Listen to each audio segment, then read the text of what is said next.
लाहौर का जमान पार्क सियासी सरगर्मियों का मरकज बना हुआ है। पंजाब और केपी असेंबलियों की तहलील की मुशावरत के लिए इमरान खान आज भी पार्टी रहनुमाओं से अहम मुलाकातें करेंगे। इमरान खान की मजीद मुलाकातों के हवाले से जानते हैं अखलाक बाजवा से। बताएगा अखलाक, आज कौन कौन से रहनुमा चेयरमैन तहरीक इंसाफ से मुलाकात के लिए आएंगे? जी बिल्कुल, पाकिस्तान तहरीक इंसाफ के चेयरमैन इमरान खान की असम्बलियों की तहलील के हवाले से मुशावरत जो है वो हतमी मराहिल में दाखिल हो चुकी है। उसके बावजूद के पार्टी ने उनको मुकम्मल मैंडेट दिया हुआ है कि वो जब चाहें असम्बलियाँ तोड़ दें।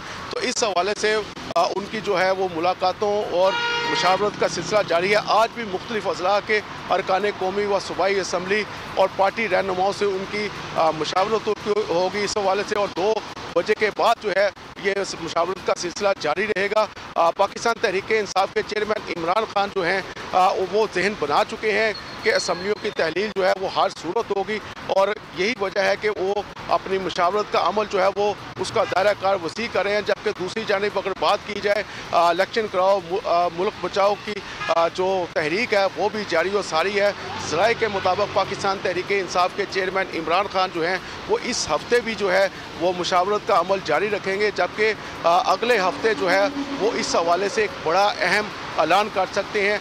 जैसे ये सिलसिला 17 दिसंबर तक जो है वो इलेक्शन कराओ मुल्क बचाओ की जो तहरीक है वो 17 दिसंबर तक चलेगी, जिसके बाद 19 या 20 दिसंबर को जो है लाहौर के लिबर्टी चौक में जो है एक अजीमुशान रैली का एहतमाम किया जाएगा, जिसमें पाकिस्तान तहरीक इंसाफ के चेयरमैन इमरान खान जो हैं वो बड़ा ऐलान कर सकते हैं असम्बलियों की तहलील के हवाले से।